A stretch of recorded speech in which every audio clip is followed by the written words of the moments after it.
Hey y'all, welcome to week 3. We're about halfway done. I can't even believe it. So, chapter 3 provides an overview of the planning process with an emphasis on technology integration. It's a little bit different window or it's a little bit different view from like the TPAC model of integration. That's a framework for joining your technology, your pedagogy, and your content all together.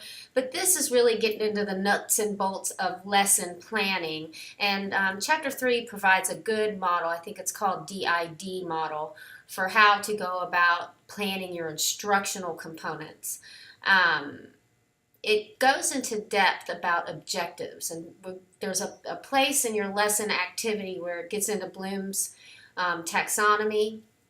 And I base most of my instructional decisions on that Bloom's taxonomy. So make sure you kind of pay attention and explore that as much as you can, as it's a real helpful tool, especially when you're going into having to document your outcomes and your objectives for your administration at your school. Now, as far as the way the class structure is set up this week, I do feel like we're kind of backing off a little bit to maybe try to refine some of the things we've already done.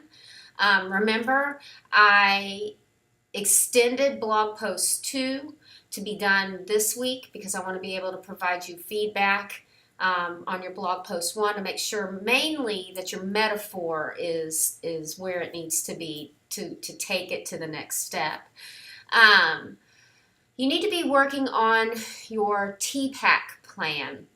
I think last week I wanted you all to determine your objectives, your unit title, and that sort of thing. And this week I want you to start thinking about your assessment pieces of how you're going to assess what you want your students to know.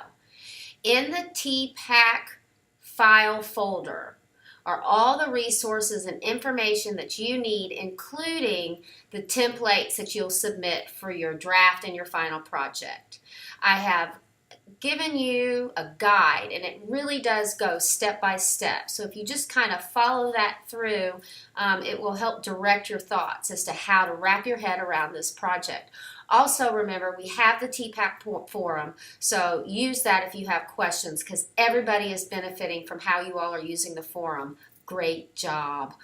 Let's see. Weebly this week. It's a workshop week. It's a time for you to catch up, either on your blog posts or some other things that I've emailed you about, or use this week to go further with it and explore and see what else you can do with your pages.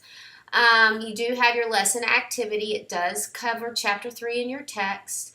And then your technology project this week is just an extension. I just want to make sure everybody gets their live text completed. So there's not a separate technology component or project for this particular week. So light week on the technology projects.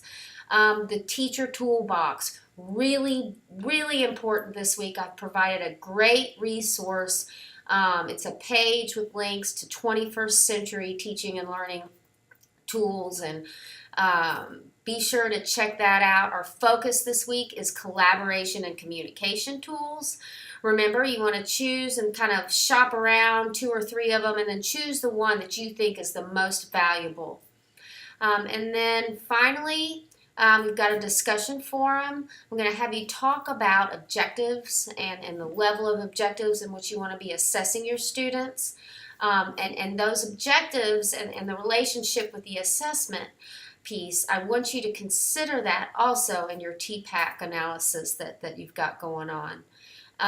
Other than that, the next video is going to show you that I've switched up the way the course is structured on our course page. The book didn't really work out as well as I had wanted, given that one of my jobs here at Midway is to test Moodle technology, I saw definite faults with that layout, and so we're going to kind of go back to the normal layout that you're used to seeing where everything's on a page. The drawback to that particular strategy is you spend a lot of time scrolling at the end of the course. So maybe I can find a way to marry the two thoughts where you don't scroll enough, but you don't get lost within the material. Who knows? That's what technology is all about, trial and error. Keep up the great work, people. I'll talk to you soon.